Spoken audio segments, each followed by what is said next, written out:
de deux. Sur ce plateau, j'ai bien fait la différence entre rêve ou songe et vision. J'ai dit rêve et songe, c'est exact, c'est la même chose. Mais la vision, c'est tout autre chose qui est différent du rêve ou songe. Voilà. Maintenant, lorsque Maître Ayon parle de Sigmund Freud, mais Sigmund Freud, dans sa recherche ou dans son travail, s'est arrêté uniquement sur l'aspect mécanique du rêve. L'aspect mécanique du rêve, c'est quoi? C'est ce que nous appelons les rêves inférieurs, des types inférieurs. Il n'y a pas de différence entre rêve et songe. C'est-à-dire que l'être humain a trois cerveaux. Le cerveau intellectuel, le cerveau émotionnel, le cerveau instinctif, moteur et sexuel. Alors, dans la journée, comme l'être humain vit de manière inconsciente, il est toujours fasciné par les choses, il s'identifie à tout.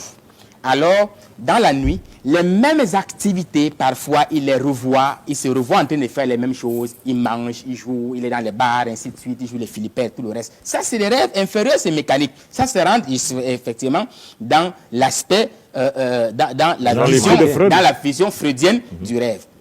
Mais seulement, Maître Ayon n'a pas étudié Carl Gustav Jung qui a amené la recherche ou bien le rêve à une octave supérieure. Et effectivement, avec les recherches de Carl Gustav Jung, on sait que dans les rêves, il y a aussi un aspect supérieur parce que l'être humain a une âme. Il a une conscience et qui est en contact avec la conscience universelle. Nous avons chacun de nous un être, donc c'est-à-dire que des parents divins.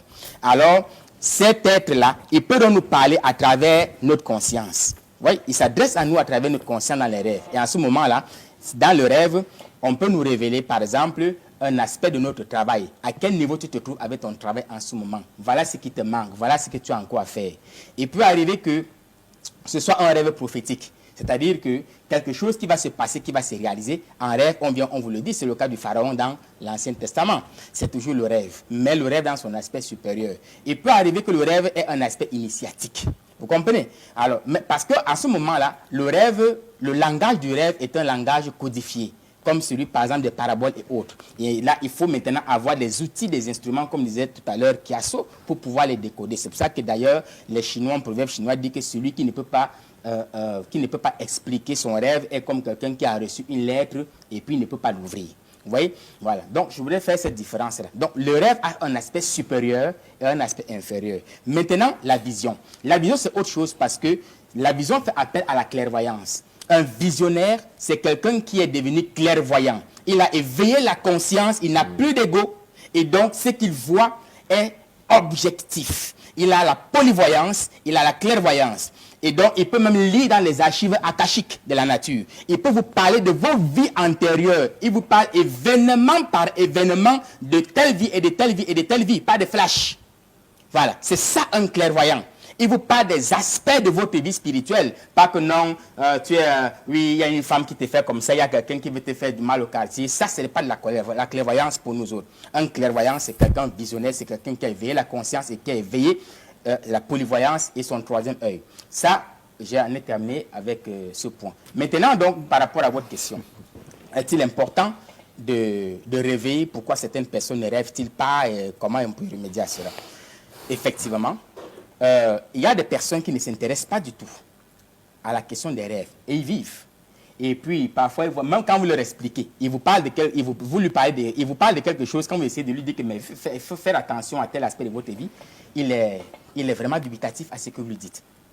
Mais pour des personnes averties, même quand on n'a pas encore la conscience éveillée, le rêve est important parce qu'on dirige sa vie, tant qu'on n'est pas la conscience éveillée, on dirige sa vie à travers le rêve. On dirige sa vie avec le rêve parce que Dieu nous parle par le rêve. Le rêve dans son aspect supérieur. Qui peut être considéré comme révélation. Qui peut être considéré comme révélation. Vous pouvez faire un rêve tout à l'heure qu'un de vos proches va faire un accident. Alors, vous pouvez faire un rêve que quelqu'un va tomber malade, une maison va se brûler. Vous pouvez même faire un rêve qui concerne tout le Gabon. Et ça se réalise.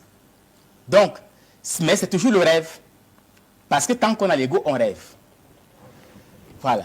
Bon, ne pas rêver, maintenant, ne pas faire des rêves, ça veut simplement dire que la personne a sa mémoire onirique qui est endommagée. Voilà. Il a une mémoire onirique qui n'est pas fiable, qui est endommagée. Ça, c'est une question. Voilà, ça, c'est une question de la mémoire onirique. On soigne cela. Voilà, on peut donc soigner. On peut remédier à cela. C'est-à-dire que guérir, aider quelqu'un à réparer, à régénérer sa mémoire onirique, parce que nous avons une mémoire physique qui est en rapport avec notre cerveau intellectuel. Mais il y a une mémoire onirique, c'est-à-dire que celle qui ramène les souvenirs des rêves que nous avons, des rêves ou des songes que nous avons faits. Alors, par exemple, dormir avec un bébé, parce que le bébé a son aura qui vibre intensément. Il a même son chakra coronaire ou coronarien qui vibre également. Donc, les vibrations que vous recevez d'un bébé, ça peut aider à réparer la question de la mémoire onirique qui est endommagée. Alors, maintenant, il y a plusieurs méthodes. Oui. Mais Bielo, quand même, un dernier aspect, il faut aider quand même. Il y a certains téléspectateurs qui ont écrit, qui veulent savoir. Il y a des gens qui vivent dans leur corps des situations compliquées. C'est-à-dire, ce qu'il vit en rêve est presque réalité. Soit par des maladies, soit par des sommations, soit par... elle le vit, la personne vit cela en rêve, mais en réalité, c'est ce qui est dans son corps, c'est ce qui fait du mal dans son corps.